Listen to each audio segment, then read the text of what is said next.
Classes coaching کی الگ پہچان ہے، ارے سب نے مانا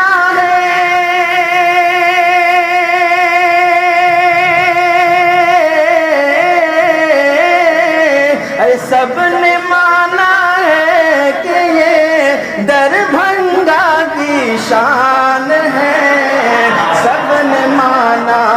ہے کہ یہ دربھنگا کی شان ہے، کہ یہ ادارہ ہر طرح سے خوشحال ہو آباد ہو، بتائیے آمین، کہ یہ ادارہ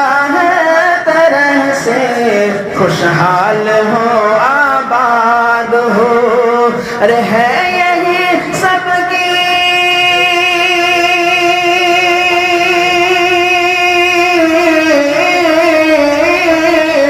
ہے، یہی سب کی تمنا ہے، یہی سب کی تمنا،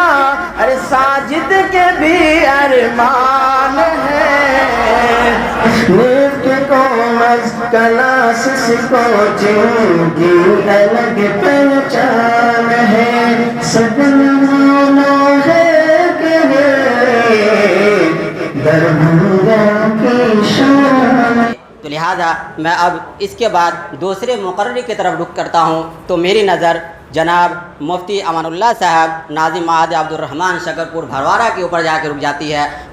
لہذا حضرت سے مؤدبانہ اور التماس کے ساتھ درخواست کرتا ہوں کہ حضرت تشریف لائے اور اپنے مفید اور ناصحانہ کلمات سے ہم سامعین کو محظوظ فرمائے، ہم سامعین کو مستفید فرمائے۔ حضرت جائیں۔ الحمدللہ رب العالمین والصلاة والسلام علی سید المرسلین، اما بعد، اعوذ باللہ من الشیطان الرجیم، بسم اللہ الرحمن الرحیم۔ قال اللہ تعالی فی القرآن المجید، انا نحن نزلنا الذکر وانا لہ لحافظون۔ صدق اللہ العظیم۔ محترم سامعین کرام اور اسٹیج پر موجود استاذ الاساتذہ حضرت مولانا حیات احمد صاحب دامت فیضکم العالی، اور اس کے علاوہ بہت سارے فاضل نوجوان، اللہ کا بہت بڑا احسان اور کرم ہے کہ اللہ تبارک تعالی نے اس رمضان المبارک کے مہینے میں ہم تمام لوگوں کو، آپ تمام حضرات کو قرآن کریم کے مکمل کرنے کا شرف حاصل کیا۔ دوستو، جناب تبریز صاحب، ان کے یہاں کافی زمانے سے یہ سلسلہ چلتا ہوا آ رہا ہے کہ رمضان المبارک میں یہ اپنے یہاں تراویح کا اہتمام کراتے ہیں۔ اللہ تبارک تعالی یہ قرآن جو نازل کیا اور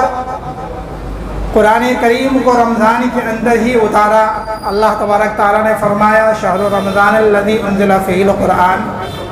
کہ یہ رمضان المبارک کا مہینہ اتنا بابرکت مہینہ ہے کہ قرآن کریم کو اللہ تبارک تعالیٰ نے اسی رمضان کے اندر اتارا ہے۔ دوسری بات یہ ہے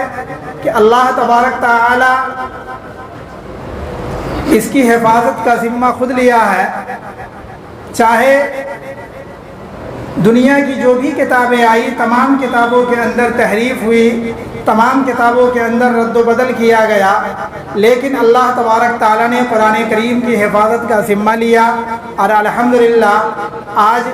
1450 سال ہونے کیوں جا رہے ہیں، لیکن قرآن کریم کے اندر ایک زبر زیر پیش نقطے کا بھی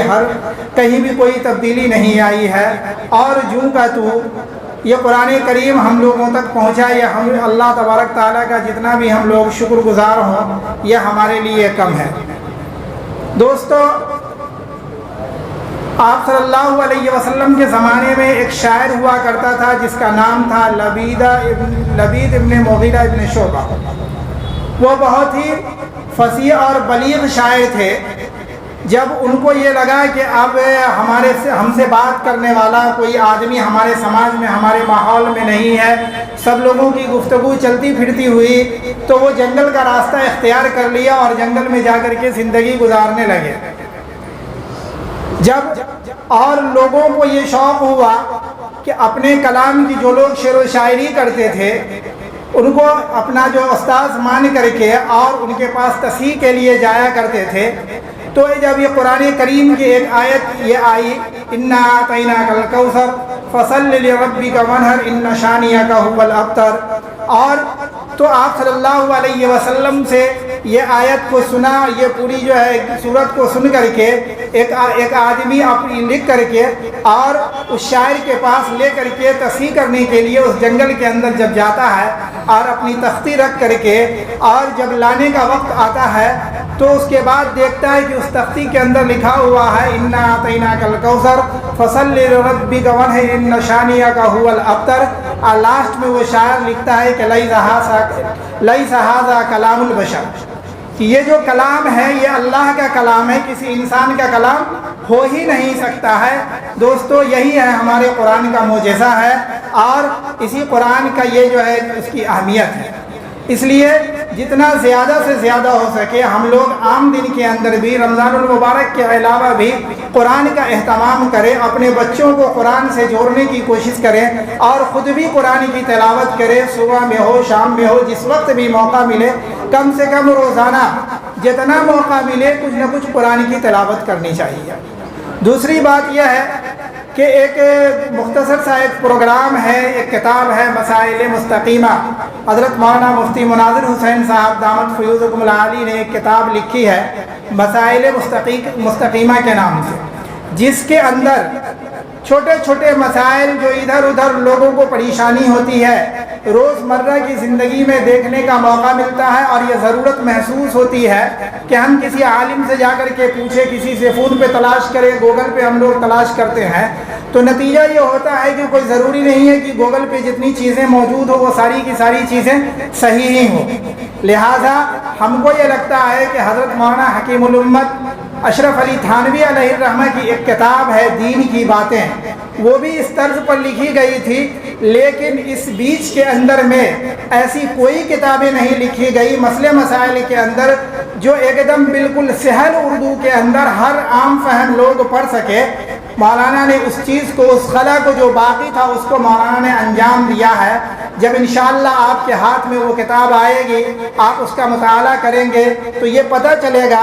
कि वो किताब कैसी है और अवामुन नास जो आम लोग हैं जिनके पास में वक्त नहीं है, जो कहीं जा नहीं सकते हैं, वो एक किताब को अपने पास में अपने टेबल पर रख करके अगर वो चाहेंगे तो इंशाअल्लाह रहमान अपनी रोज़मर्रा की ज़िंदगी के अंदर जो छोटे छोटे मसाइल आते हैं नमाज के लिए, रोज़ा के लिए, हज के लिए, ज़कात के लिए, वो सारी की सारे के सारे मसाइल उस किताब के अंदर मौजूद हैं और आप उस किताब को देख सकते हैं।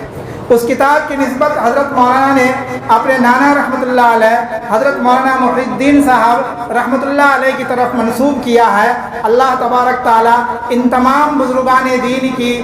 निस्बत से इस किताब को दुनिया के अंदर और हज़रत के लिए आखिरत के अंदर और जिन लोगों ने उस किताब के ऊपर मेहनत किया है, काम किया है उस किताब के ऊपर, उन तमाम लोगों को अल्लाह तबारक ताला उसका बदला दे। दूसरी बात यह है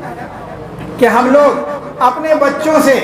किताब को पढ़ने का, आजकल बच्चों के अंदर ख़ास तौर से या कोई भी आदमी के अंदर पढ़ने पढ़ाने का माहौल जो है वो ख़त्म होता जा रहा है। ज़रूरत इस बात की है कि मुताले का शौक़ पैदा करे, तब जाकर के बात समझ में आवेगी कि किताब कौन सी अच्छी है, कौन सी ख़राब है और किसकी किताब पढ़नी चाहिए और कैसी किताबें नहीं पढ़नी चाहिए। आज हमारे अंदर मुताले का शौक़ है ही नहीं, ना हमारे स्टूडेंट्स के अंदर है। स्टूडेंट्स को एक लत लगी हुई है गाइड्स की, तो पासपोर्ट पेपर की, नोट्स पेपर की। मैं इस बात से, मेरा ये तजर्बा है लगभग 30 साल, कम से कम 15 साल मैंने जो पढ़ा वो, और मैं 17 साल से पढ़ा रहा हूँ। इसका ये तजर्बा है कि अगर जितने भी स्टूडेंट्स हैं वो सिर्फ इस अंदाज से पढ़ते हैं कि हमारा जो नोट्स है हम नोट्स तैयार करें और नोट्स तैयार करने के बाद में उसको हम पढ़ना शुरू करते हैं, लेकिन नतीजा ये होता है कि जब एग्ज़ाम हॉल में जाते हैं तो जितना हम क्वेश्चन याद करते हैं उससे एक भी नहीं टकराता है। ابھی حالیہ میٹرک کے ایگزام میں ایسا بھی ہوا ہے کہ ایک اسٹوڈنٹ 500 جو ہے کوسچن یاد کیا ہے، لیکن صرف 3 کوسچن ٹکرایا ہے، اور وہاں ایگزام ہال میں لوگ سر پکڑ کر کے بیٹھے ہوئے رہتے ہیں۔ تو کوشش اس بات کی رہے کہ ہم لوگ کتاب کو پڑھنے کا یہ شوق پیدا کریں اپنے اندر، اور چاہے وہ جس طریقے کی کتاب ہو، آپ کے کورس کی کتاب ہو، دینی کتاب ہو، قرآن کریم ہو، اپنے بچوں کو بھی اس طرف لگائیں اور خود بھی اس کی طرف کوشش کریں۔ ہمارے استاد حضرت مولانا مفتی اسلم صاحب دامت فیوزکم العالی فرماتے تھے کہ جب بچہ گھر کے اندر روتا ہے تو ماں باپ گارجین اس کو لے جاتا ہے چوک کے اوپر اور کچھ چاکلیٹ خرید کر کے لا کر کے دیتا ہے، اور وہ بچہ اس کی وجہ سے کیا ہوتا ہے، چپ ہو جاتا ہے۔ تو دوستو یہ گائیڈ جو ہوتا ہے، یہ نوٹس جو ہوتا ہے، وہ ایک چاکلیٹ کی مانند ہے۔ یہ تسلی ہوتی ہے کہ ہم نے پڑھا، ہم نے مطالعہ کیا، ہم نے ایگزام کی تیاری کیا، لیکن حقیقت یہ ہوتا ہے کہ جو بکس ہیں آپ کی، آپ اس کو پڑھنے کی کوشش کریں، اور اس کے بعد جو بھی دینی کتابیں ہیں آپ اس سے منسلک ہونے کی کوشش کریں۔ انشاءاللہ الرحمن اللہ تبارک تعالی جب ہم اس چیزوں کی طرف اپنی توجہ کو مرکوز کریں گے، قرآن کریم کی طرف ہم اپنی توجہ مجبور کریں گے، ہم اپنے آپ کو قرآن کریم سے لگائیں گے، ہم اپنے آپ کو حدیث اور مسائل کی کتابوں سے لگائیں گے، تو آنے والی جو مسائل ہیں دنیا کے اندر وہ تمام کی تمام چیزیں ہمارے علم کے اندر ہوگی، اور انشاءاللہ اس کی وجہ سے ہم کو کامیابی اور کامرانی ملے گی۔ ابھی بہت سارے لوگ یہاں پر موجود ہیں اور سارے لوگوں کی باتیں ہونی ہے، اس لیے زیادہ میں کچھ نہیں بول پاؤں گا۔ اسی بات پر میں اپنی بات کو ختم کرتا ہوں۔ وما توفیق الا باللہ۔